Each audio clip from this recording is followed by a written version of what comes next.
Hello and welcome back to my blog where I am exploring the topic of classroom talk so this video will just be a recap and representing of my findings so far. So during my research I have read articles from Ruth A.W. Berry, Kurt Dudley Marling, Carl Costco, Lutz Guthrie, and Davis. I had two articles from Dot McElhone, and forgive me if I'm not pronouncing these names right. And then I had articles from Roseanne Meyer Strachan and Meyer, Caroline Sullivan, Julia Sutherland, and Joan Walker. And all of these articles have to do with classroom talk and strategies that can be used to engage students. I compared all of these articles to my findings in them to Camborne's conditions for learning. These conditions are immersion, demonstration, expectations, engagement, responsibility, employment, approximations, and response. As you can see in my post, I talked about how the articles compare to the conditions of immersion, demonstration, engagement, expectations, and employment, but I failed to include responsibility, approximations, and response. So in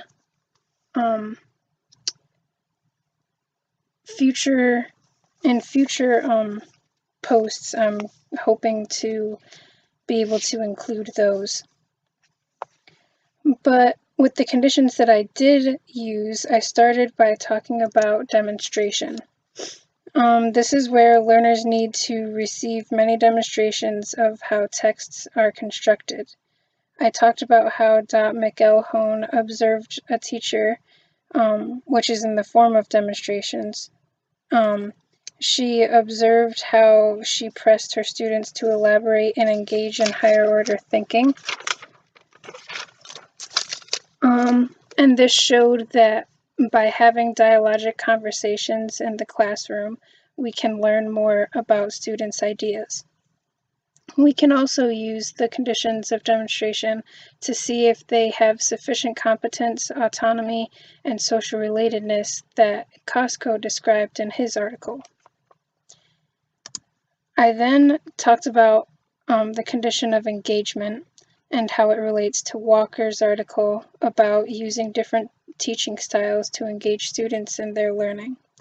Dudley Marling and McElhone both also used the engagement condition when they talk about talk moves and tools to keep students engaged. Sullivan uses engagement in her article when she talks about how we could ask students questions to keep the conversations moving forward. And the questions are what keep the students engaged in learning. McElhone's pressing for elaboration article, as I mentioned earlier, fits into the engagement condition. All of these strategies can be used in any kind of class discussion, such as small group or large group, as described in Berry's article and Sutherland's article. The expectation condition was seen in Dudley Marling's and McElhone's articles, and the expectation condition is where teachers communicate the knowledge they have to the students. Roseanne Meyer, Strachan, and Meyer use this condition as they talk about planning lessons using 5 key features. The 5 key features are the message that their educators were communicating to them. Walker tells us in her article that teachers should widen their discourse repertoire to enable students to frame their questions and expand their answers. Teachers can be subtle and powerful coercers of behavior, which is part of the expectation condition. and when they observe students to make sure they have the autonomy, competence, and social relatedness needed to be engaged in lessons, which is what Costco talks about in his article. Sutherland and Berry used this condition as well when they talk about how teachers need to be coercers of group talk. Finally, employment is used in Dudley Marling's article, and immersion is used in Sutherland's article. When Dudley Marling explains conceptualizing discussion as intricate dance moves, it shows that teachers have the opportunities to put these talk moves to use in their practice. And Sutherland says that talk lets children go into existing knowledge and learn how to produce fresh knowledge and understanding, which shows how students are being saturated in their learning. So that is what my last post was and what my research has been so far. And my next post will be about different texts that relate to this topic of classroom talk and how teachers can apply this topic in their classrooms.